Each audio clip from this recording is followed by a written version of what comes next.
one more mic coming up. Good morning, folks. We're going to get started here in just a few seconds. Governor is going to kick off with remarks. We're going to move into a quick proclamation signing and then do Q&A. This is a hybrid stream, so we also have virtual questions. Roxy is going to be answering those questions from folks on the stream, so we're alternating between in-person and remote. Thanks for your patience, and I will kick it off from the governor. Where'd you gonna tilt? I can't see what's happening. No, I'm trying to. Thank you for helping. Yeah, well.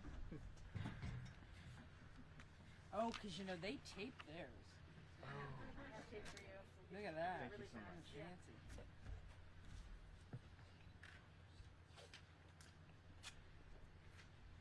Give me a piece off. Okay. On this end. Well, full service here. It's not a problem.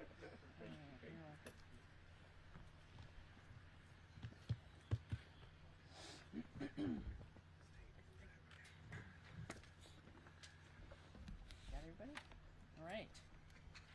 Well, good morning, everyone. Thank you for joining us here at the Oregon Department of Forestry's Fire Cache to talk about the 2025 wildfire season.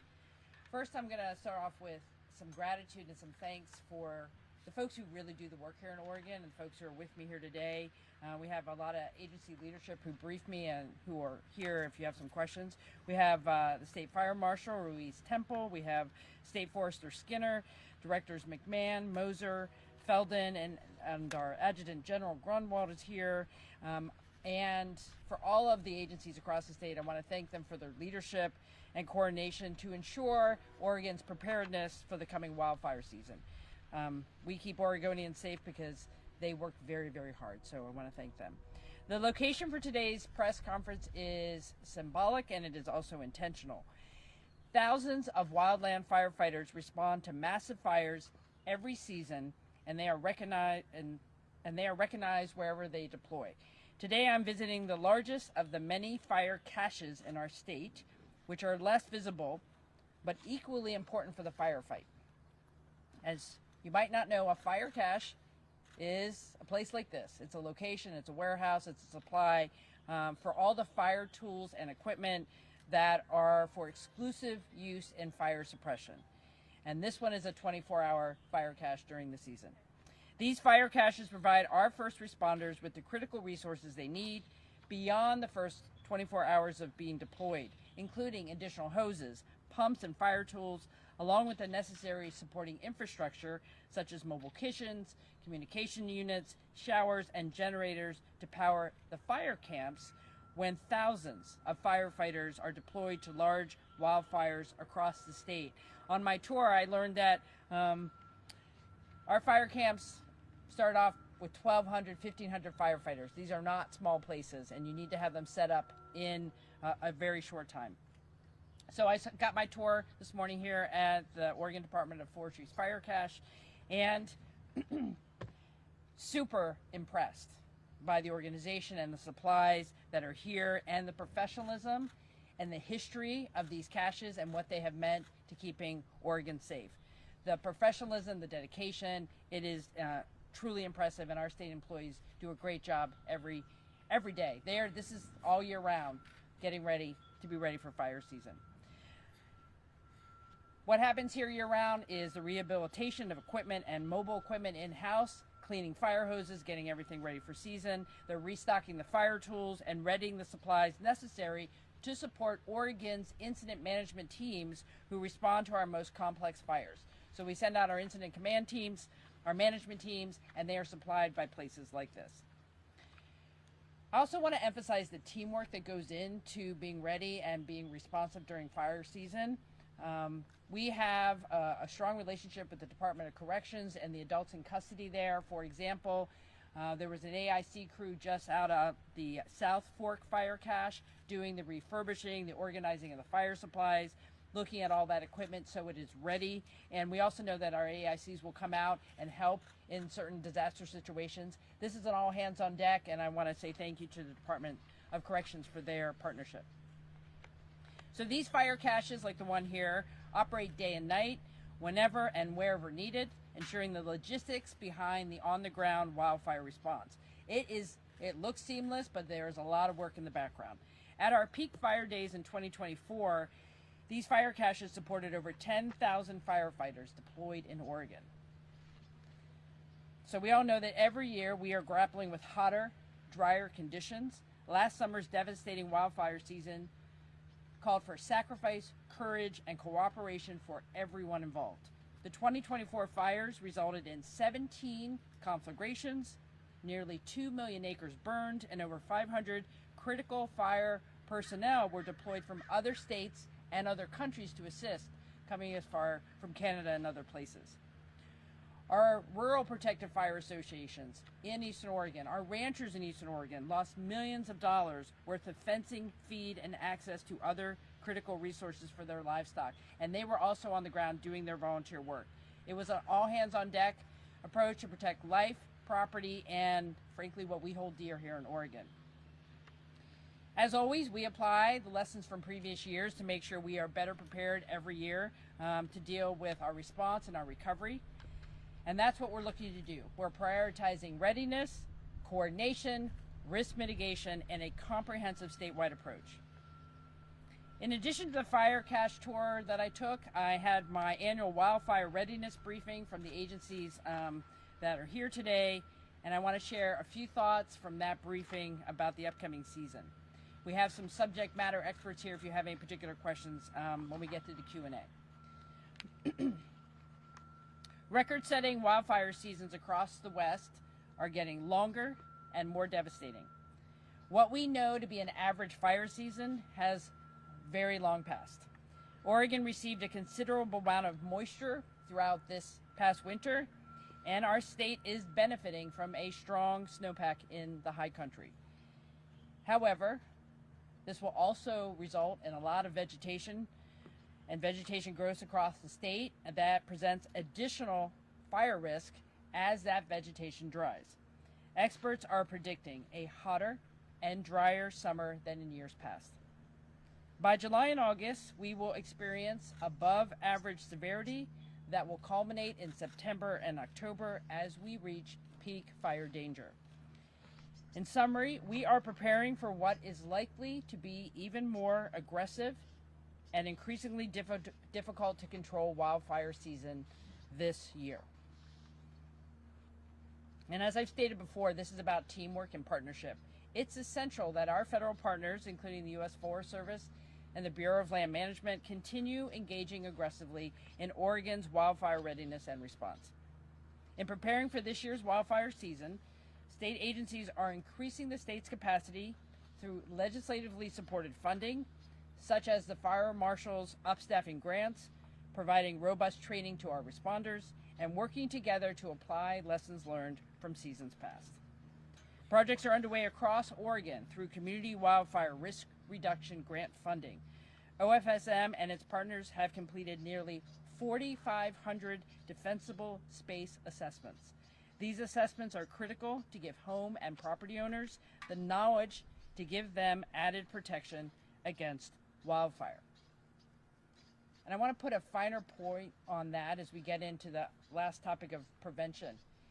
It's May, the weather's beautiful, it's getting hot, it's going to get drier.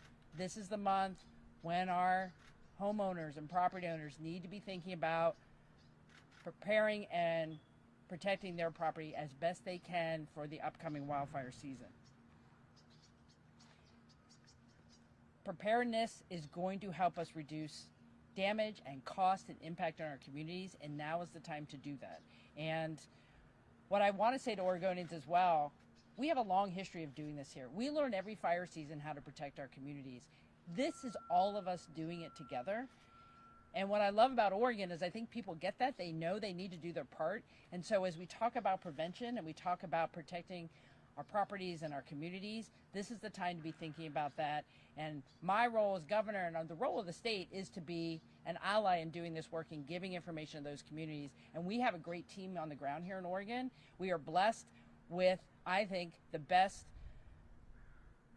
preparedness and suppression coordination in the country. And we're going to keep it that way, but it takes all Oregonians doing it together. So that brings us to my call of action, which is this is Wildfire Prevention Awareness Month. the month of May is all about being aware and preventing wildfires. Every Oregonian has a role in preventing wildfires. As temperatures increase quickly across the state, it's going to get hotter and drier throughout the summer, making it easier for wildfires to start. Together, we can support the first responders and frontline workers by doing our part.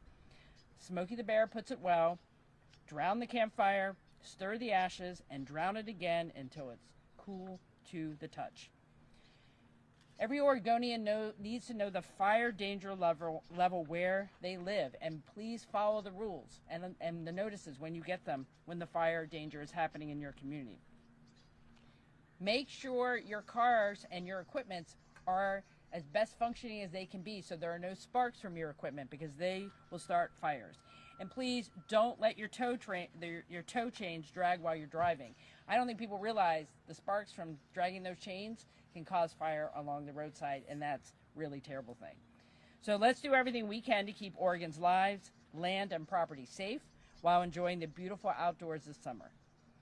So now I have the honor of welcoming up our Executive Director of Keep Oregon Green, Kristen Babbs, to join me at the podium while I sign a proclamation officially declaring May as Wildfire Awareness Month. And Kristen has done a great job reminding Oregonians what their role is, and we want to keep Oregon green. Kristen, please join. There you go. Okay, and I put it in. Okay, you can come a little closer. I don't know if you can see it. She has the most amazing green tie with all the little trees in it, so you need to get a close-up of that. It's really good.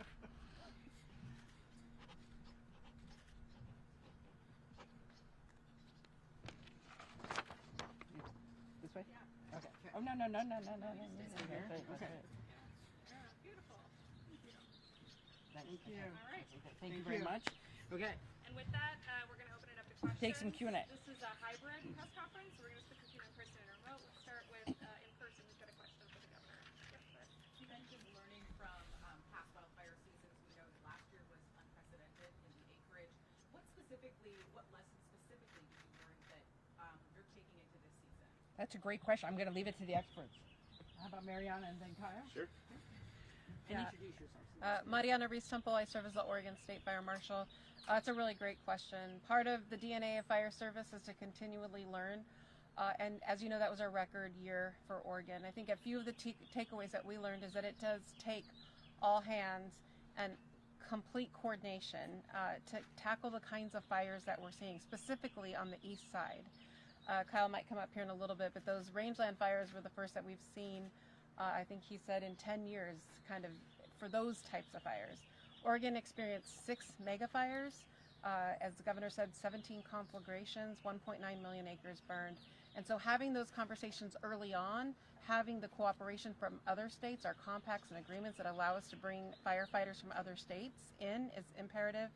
But having the ability to call early, having the conversation about invoking conflagration acts early, and also working with the Office of Emergency Management to have that statewide declaration, those are all really, really key. But I'll just anchor into what the governor said. It takes every level of government and every person to help us keep fires small and away from communities. And it starts with preparedness. It starts with this month. And if we can do actions now to mitigate that risk, that helps your firefighters in the community and at the state level during fire season.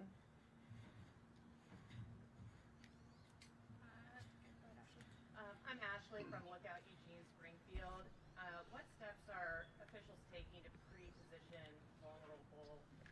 resources for people who are vulnerable in WUI areas? Springfield is almost entirely within a WUI boundary.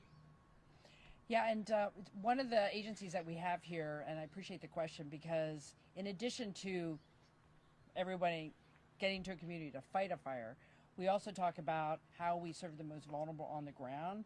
At the Oregon Department of Human Services, we have OREM, which is the Office of Resilience and Emergency Management, which has been mapping where folks who might be using services, whether they live in a long-term care facility or somewhere else, knowing where those folks are, working with local emergency managers. Shout out to our office, our Oregon Department of Emergency Management. So the conversations that are happening about where are people, what do they need, particularly if they're under an evacuation order, that is something that we have been improving upon for the last couple of years. And I think we saw that really hitting its stride last season. And the alerts, the mapping of where folks are, and making sure that individual communities are ready at the local level to respond. So we are working on that, and we can get you some follow-up from ORAM on what the things they're doing as well. Great, thank you. Let's do a remote question, Roxy.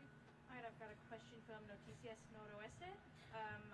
I've heard from viewers they would like for the state to invest more on culturally specific efforts to prevent fires, like a defensible space campaign in Spanish.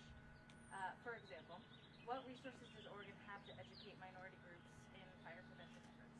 Well, thank you for the question. It is very important that all Oregonians have communication on what they need in an emergency to come as easily as possible to them and in their language if possible. We are doing a lot more across the state with Spanish language notices and alerts. As I was touring the fire cache, I saw materials that are also in Spanish. We certainly could expand that as well.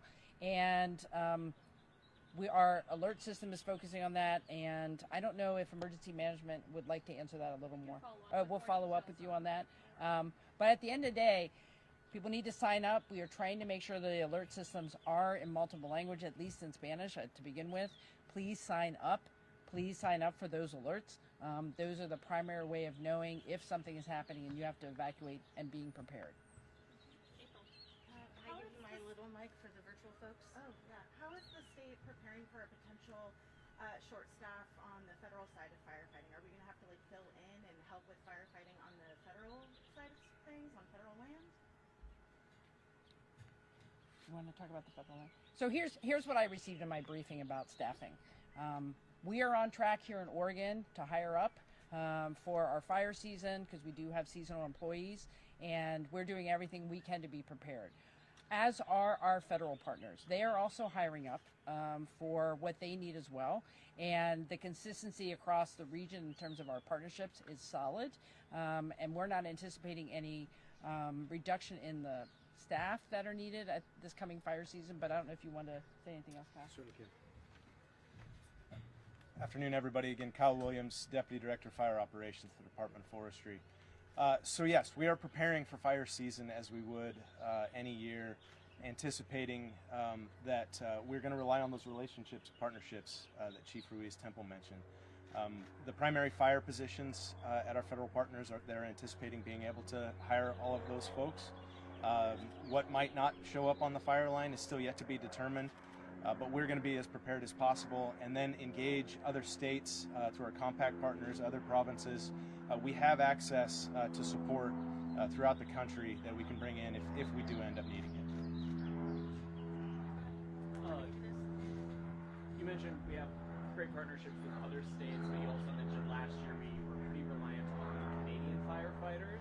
How is our relationship with Canada currently standing, and are they willing to still send firefighters across the border with the lockdowns or the harsher penalties we're seeing with how hard it is to cross the border? Well, we have regional compacts across the Canadian border, the Northwest, so Oregon, Washington, across into the Canadian border, not only for fire but also for emergency management type of compacts. It is, from my standpoint, haven't heard anything different. It's business as usual. We're all going to support each other, and hopefully we don't have any kind of restrictions at the border, but I'm not aware that anything is going to be different. Joe Ranieri with KPTV. Talking about the numbers of people, I'm just kind of curious. Obviously, they're kind of financially it was kind of tough last year because, like you said, it was unprecedented. What are your numbers right now for people who are ready? Because wildfire season technically isn't right here yet, but it's knocking on our doors. Do you have an idea of how many numbers of personnel will be ready to go, or how many have, I guess, registered or signed up, so to speak? I'm going to ask the folks behind me to give you some hard numbers, but I will say fire season is here. We are already hearing call-outs for debris burns on private property that have gotten out of control. People need to understand the fire season has begun. And how about, let's talk numbers. So.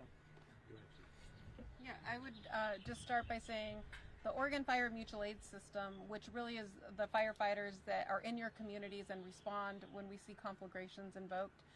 They're about 11,000 strong in Oregon. That represents 305 fire agencies. They make up the Oregon Fire Mutual Aid System that the governor has the ability to mobilize around the state. In addition to that, she mentioned the seasonal upstaffing grant. That grant has been signed, and we are in the process of getting that out to your local fire agencies, and we expect to bring on another 1,500 structural fire folks, and that starts in June, and that goes all the way to the end of October. So we expect the same force. Again, what's yet to be seen is how many fires and how that will impact that workforce. And that's on the structural side. I'll have my colleague come up and talk about his. Similar for the Department of Forestry, specific to our wildland firefighters, we're going to have a little north of 400 seasonal staff hired in time for fire season. That pairs with our permanent staff, nearly 700 folks there. And then in Oregon, we have a benefit of a robust contract firefighting industry. And so there are several contractors with their 20-person hand crews, fire engines, heavy equipment that we'll also be able to access, and they're well on their way to training and hiring as well. Yeah, can I run to you? Sure, yeah. I'm Eve Weston with Eugene Weekly. You mentioned that you're increasing staffing. Does the Oregon State plan to increase the use of correctional firefighters this year? Sure. So we train with DOC every year to make hand crews available through our South Fork partnership primarily. Anticipating doing that again this summer. They're, like I said, already doing that training up at the camp. We also have other institutions around the state that we partner with and provide that training for, and anticipating being able to access those crews this summer, in addition to all of the other firefighters I just mentioned. Is it expanding the workforce though in that regard? There's not a specific instance of expanding this summer that program. Oh. Yep. So the general, and then also the National Guard is also training their usual level of training as well. So, yeah. Alex. Apologies if this was struck upon before I got here, but given what you learned last year, maybe the surprise of how quickly and widespread the East Oregon fires were, what did you take from last year that you're bringing in this year? Has anything changed as far as the strategy going into the season? Well, I do think we want to be consistent with the strategy of last year, which is let's get out in front as quickly as we can, declare those conflagrations if we're in settings where people are living, with the fire marshal and being able to marshal resources. The emergency declaration was helpful to kind of just simplify our ability to respond in a coordinated fashion across the state. So I think my takeaway as governor was, as our professionals are saying, let's get out front early. Let's respond as quickly as we can, keep it from getting any bigger. And because we have a great coordinated system, we were able to do that, even though we were stretched to the max last season. But that's because we got out there early, and I think it could have been a lot worse if we hadn't been as responsive. I guess just as a quick follow-up, like obviously the bulk of your firefighters aren't in East Oregon. I know a lot of structural crews got brought out. They're more expensive. Is there just anything as far as like positioning, labor, where they are, where they're living, that you guys are thinking about? Sure. Yeah, appreciate it. That's a really good question. And so we do have access. We call it our severity resources. So we have specific exclusive use contracted helicopters and additional resources that we will place around the state based on where the acute fire risk is. And that may change from week to week where we can position those resources. We've added a couple of fixed wing platforms this summer to help us with aerial supervision specific to that extended geographic region challenge. But other than that, we're going to rely on our partners again. I'm sure the chief has some tactical positioning stuff that they're going to be working on. But so yes, we are addressing being able to have stuff strategically placed where the need is most peak.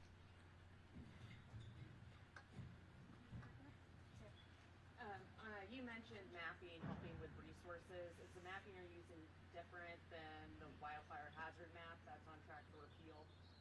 Yeah, so when I speak of mapping, talking about where people might need services, and again, we're not individually identifying folks, but in general, if there are communities where there are a lot of folks, for example, who might be elderly, like knowing where they are, knowing where there might have to be some pre-positioned materials, or just knowing that they have a place to go, and then everyone is aware that there might be a higher need population. So that's the type of assessment that's happening locally, and that's different from the risk mapping of risk as it relates to property and terrain and things like that. Vasily? So the floods in Harney County were in part more susceptible due to the fires that happened last year. Is there anything that the state or state agencies can do to possibly or stop those from happening next year once these wildfires possibly happen this summer? Well, certainly our goal is to have less fire on the landscape, to have a repeat of what happened last season. This is a challenging situation, I think, not only for the state but for the country, to figure out how we get resources to rehabilitate the landscape after a major fire. These things take years. And even though there might be some new vegetation on the landscape because of, like I was saying, the increased snowmelt, those lands are going to take a long time to repair. And so right now what we're doing, particularly in Harney County, is how do we better prepare that community if they might see additional flooding in years ahead, because it will take a while for the vegetation to come back. These are long-term damages that will take time. I'm looking for a stronger partnership with the federal government to rehabilitate and help prepare the landscape differently, and particularly help it recover, so we can, stop other bad things from happening as well. Thank you. It's no secret that we ran into an issue at the end of last year trying to get everybody paid on time for the call special session for it. As you get agreements up and running this year, are you having any trouble finding contractors? Are there folks who don't want to work with the state again because of those payroll issues? Thank you for that question. So far to this point, we have not encountered that. We've had a robust response when we've asked for folks to sign up and help again. I was concerned, not just for our contractor base, but our own internal employee staff, right? That was a very difficult fire season across many different facets of the business. And what we've seen so far is that it really galvanized those emergency responders. They have a deep need to be able to support and respond when Oregonians are in need. And that's what we're seeing so far, is everybody across the board being willing to come back and help. I have time for about 2 more questions. Alex first. And if I can, I do want to thank the Oregon legislature for the special session in December, because I did have that concern along with our partners here. We need to show up when people have done the work and pay the bills. And we were able to do that by Christmas, which was the intent and why we had the special session. I will point out there is some legislation to make some technical adjustments, so our cash flow situation will be more fluid if we have a similar situation in the future. And I want to remind people, in my budget, I've been asking for at least $150 million to be set aside in a special fund for bad fire seasons where we have more flexibility to pay up front while we're waiting for the federal government to reimburse us for the costs that have been incurred. So we're putting some things in place, hopefully with the legislature's support this session, that would hopefully keep us from having that problem in the future. Given I guess I'm just wondering what you would tell to maybe a next generation group of people who are considering firefighting but looking at an unpredictable federal funding for wildland firefighting. They're looking at stories of people living in their cars for months on end without much of a break, and a sort of contracting workforce that's being stretched to the brink. I guess, what would you say to people to get them to be interested in this? And if anything, what's the state doing long term to keep this workforce, if at all? That's an awesome question. So the first thing that it starts with for me is that a firefighter is a special person, right? There are many motivations for why someone goes to work. It's a call to go help someone that brings people to our workforce generally. And so from that perspective, the federal funding and that kind of thing is probably outside of the specific thing they're thinking about. Now, long term, being able to support those folks, make sure that they can pay those bills and all that kind of stuff, that is a hyper focus for both the chief, the governor's office, all the folks up here that you're talking about. And so we are working on that long term. We're reviewing firefighter pay, we're reviewing classification stuff across the board to be able to create that sustainability. And then, as the governor mentioned, there's some efforts in the legislature to create some long-term, sustainable, foundational funding for these wildfire programs in Oregon that will be able to help us with providing those positive outcomes long term. Last question. Sure. I would also argue, I think Oregon is the premier place in the country to work in wildland fighting. We are the best prepared, We are the most organized. We have a sophisticated infrastructure here. I'm not saying it's easy to fight fires in Oregon, but I think we create a place where people want to come and learn. And so if you want to do wildland firefighting, please come to Oregon. We want you. So. This is a question for you. You've mentioned talking with our federal partners on making sure that we have this funding in place. Are you having any of these conversations directly with Secretary Noem, because she has come out saying that she is trying to cut certain federal grants for different resources that especially fight fires across the country? What have those conversations been like with Secretary Noem, and is there any chance that we would miss out on any FEMA funding under this current administration? I have not had any conversations with the Homeland Secretary, Homeland Security Secretary. There is obviously two conversations happening at the federal level, both on FEMA, and there's a new advisory council on FEMA and how FEMA should be managed, as well as we anticipate some kind of executive order around creating a new wildfire fighting agency at the federal level. I think what we need to do, and Oregon is well positioned to do this, is to make an argument about what we know works and why it should be funded. That includes the mitigation grants to help us reduce fuel on the landscape. We have had great success with those. We need the federal government to continue to do those. We need to continue to have the partnership with our federal agencies that we have modeled here in Oregon to continue to do that. That does take resources. It's not just about rearranging deck chairs. The federal government needs to provide the resources to make sure when it's on federal land, they are ready, because when we're on state land, we are ready. It is a good, fire doesn't care what boundary it is, right? So we are going to continue to argue all the way up to DC. Here are things we know that work. You want to do something that is cost effective and efficient, and it actually does the trick, then look at what we're doing. Please help us do it. Please fund it. And that's my message to the folks at the federal level. All right, thank you. With that, we're going to wrap the wildfire briefing for 2025. Thanks, everybody. Stay safe out there. Really encourage folks to stick around for a tour. I have Cash Manager David Allen right back there. Oh my God, take the tour, people. You're going to be so impressed. Take the tour. Yeah,